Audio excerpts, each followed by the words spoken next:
আসসালামু আলাইকুম রহমতুল্লাহ। আপনারা কি এর আগে দেখিয়েছিলাম আমাদের মসজিদের কাজ। আলহামদুলিল্লাহ আমাদের কাজ অনেকটাই হয়ে গেছে, আর মাত্র 3 চাপাতে বাকি আছে। সকলে দোয়া করবেন এটা যেন সম্পূর্ণ হয়ে যায়। এই দেখেন আমার বন্ধুগুলো দেখতে এসছে আমাদের মসজিদ। তোমাদের বাড়ি কত জি? আমরা জঙ্গিপুর থেকে আসছি। শুনেছি এখানে মসজিদে অনেক লোকজন হয়, মসজিদটা ভালো, গ্রাম পরিবেশে ভালো সব।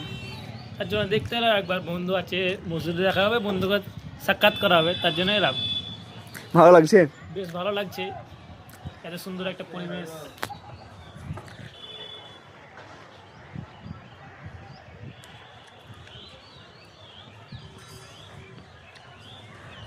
আমাদের মসজিদ থেকে কিন্তু এনটিভিসও দেখা যায় সুন্দরভাবে।